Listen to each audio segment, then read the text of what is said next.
My name is James Stokes. I am co-founder and CEO of ON-3 LLC. We are talent management specialists who focus on providing executive search and recruiting, managed services, and an innovative knowledge capture and training. We've also assembled a team of committed, reliable specialists to help you in cultivating your organization. With that said, I would like to introduce Impact Leadership Consulting's David McGlennen. David puts culture in culture.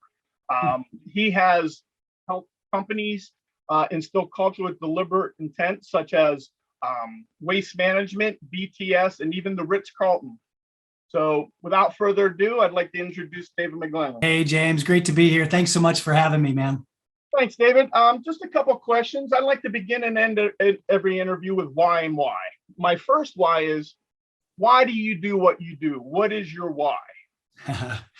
That's a great question. Not long ago, I was part of a startup company, and in that work, I began to notice that there were a lot of companies that I was working with who had cultures that really weren't conducive to the well-being of their people. And ironically, I was in the wellness industry, so I was solving a financial issue through a solution that really didn't get to the heart of the issue. And what I found was that people wanted to be valued and they wanted to be fulfilled. And that led then to greater health and well-being, of course. And actually, I learned back then how valuable it was to create a culture by design and really invest in people over profits. So I've really become to the place where I've dedicated my life now to optimizing organizational health and helping companies to optimize their organizational health, because I really believe that everyone deserves to work in an environment where they can contribute, where they can be challenged, where they are valued, and where they're fulfilled as well. So that's my why. I tell you, wanting to go to work versus having to go to work are two different entire things. And people, when they want to go to work, I find they do perform much better. Absolutely. So, tell me, when you're working with clients and things, when are you at your best? Yeah, that's a great question. I would say that I'm at my best when I can be the confidant for a business and frankly, even the business owner who really wants to grow their company by setting the stage of a healthy and intentional culture. And as we talked, previously, growth doesn't always happen just in financial terms. It happens with the people that are part of that company that really make up that company. And so I'm at my best when I can help a company to grow their people, grow their cultural behaviors. And that's when I play in my strength zone. And so I guess whether that's implementing the culture system and mobile app that I have, or whether it's working with my emerging leader inner circle groups to build stronger leaders. I mean, that's really my strength zone, and that's really what I love doing. And I love becoming a partner for my clients.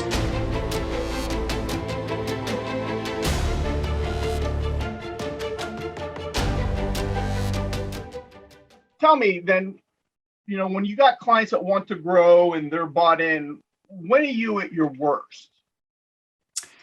Well, I would say that, first of all, I don't think it happens often, but it's, and you used in the question, you talked about a client being bought in, but really, I think when I have to convince a leader that they're going to have more success with less overwhelm and more profits and more growth in the organization, and by investing in leading their culture, when I have to convince somebody of that, honestly, I'm not at my best. I mean, that is something that I don't enjoy doing, and quite frankly, that's probably someone who's not a good fit for me, because the people that I work with recognize that investing in their people, helping their people to grow and to grow their strengths and to build the bench strength of their organization, those are the kinds of people that I work the best with. And so when I don't have that in my work, that's when I'm at my worst. Yeah, I mean, that's probably universal. If you don't have buy-in at the leadership for anything, it's probably doomed to fail. Yeah, So, absolutely. but having a deliberate intent and a happy place to go to work, and I find a lot of cultures are de-incentivizing for the true goal they want to achieve, and Yeah, putting a culture which truly incentivizes to the end result is a success, a formula yeah, for success. So, yeah, for um, sure. just now my last why. Why should clients engage with you? Yeah. The first thing that comes to my mind is that, and this probably isn't really any surprise that we're not in the industrial era anymore, and so many businesses that I see are leading with an industrial era mindset. And if there's anything that the pandemic has sped up, is that transition from that old way of working and that old way of leadership and that old way of building culture to our new way of working. And so, if a CEO is people centered and they all ultimately want to achieve levels of performance that they've never achieved before, and really along with what I call work-life harmony, that's where I can make a big impact. And putting together the culture of an organization intentionally based on behaviors and building the bench strength of the organization through their growth of their emerging leaders. Those two things are really where I shine the best, and honestly, where I can make the biggest impact. And that's really what my business is all about. Well, you know what? Can you give us an example? Won't you tell us about your most proudest achievement or your most successful engagement with a client? Yeah, so I've had really what I would say is my biggest pleasure and enjoyment working with the president of a manufacturing company who he has actually been growth oriented since he's been a very young person.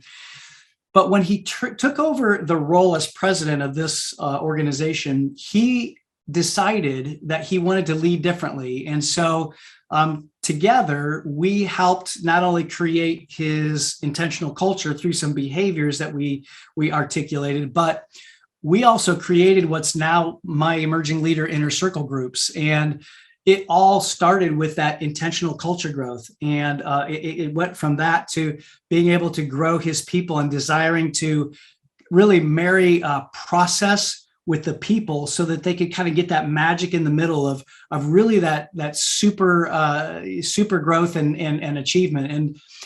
And the, I guess where I would say the results are proof. I mean, this particular organization is part of a larger publicly traded company, and to date, this organization has led their larger organization in their financial results. And honestly, that president is rising fast in this global organization, and I'm so proud of them, and I'm so proud of being a part of that organization to help them to grow and not only just help the company grow financially, but really help the leaders grow. That brings me a lot of pleasure. No, without giving away the whole ballpark, give us a little of the how. How did you do that? What were some of the things that you did to make that CEO successful and instill that culture in his organization? Yeah, so part of it was the individual, and part of it then is my system. And so, first and foremost, we articulated the behaviors. I call them fundamentals because they're fundamental to the success of the organization. And we created the behaviors that were going to lead to their success. So things like practicing blameless problem solving. I'm trying to think, a couple of their other fundamentals are speaking straight and listening generously. And so we articulated those, but then we also created a way that they could practice those behaviors on a very regular basis. So because they're in the manufacturing space, and they practice lean manufacturing, one of the things that they do is they have a startup meeting at the start of every shift. And so part of that startup meeting is going over their boards, their SQDV boards. And what we did is we incorporated a practice of talking about the behavior of the week, the fundamental of the week within that. So those two things really led to the success of this organization being able to be a leader within their larger organization. That's awesome. Iteration and communication is one of the keys to me, and is like we believe having a great culture helps you attract great talent, and having great talent helps you create a great culture. I know it's a chicken and an egg, but it does have to start at the top with what type of culture is desired. I honestly believe that culture is a leadership function. If you look at every great organization that has a world-class culture, you see leadership that are leading that culture, and they're doing it intentionally. And so I think that if you want to have a great culture, or if you don't have a great culture on both ends of the spectrum, it's a leadership issue. And so if you don't have a great culture right now and you want to recreate it, that's where we have to really take over our leadership and begin to intentionally lead our culture in the place that we want it to go. We've actually implemented your practices with our company, and one of our first behaviors we came up with was always try to keep your promises. Don't make promises you can't keep, because your word, if you lose your word, that's the beginning of trust, and our business is based a lot on trust. So one of our very core fundamentals is try to always keep your promises, always keep your word. So it's a good thank you. And also, I will tell you, David, when I first met him, introduced me that the best time to plant a tree. David, when would that be? Yeah, so a couple hundred years ago. Yes. And the second best time to plant a tree? Right now. Today. So plant your tree today. David, I thank you so much for your time. Hopefully, our clients can take advantage of your culture and create a culture with deliberate intent of greatness. Thank you very much. Thank you, James.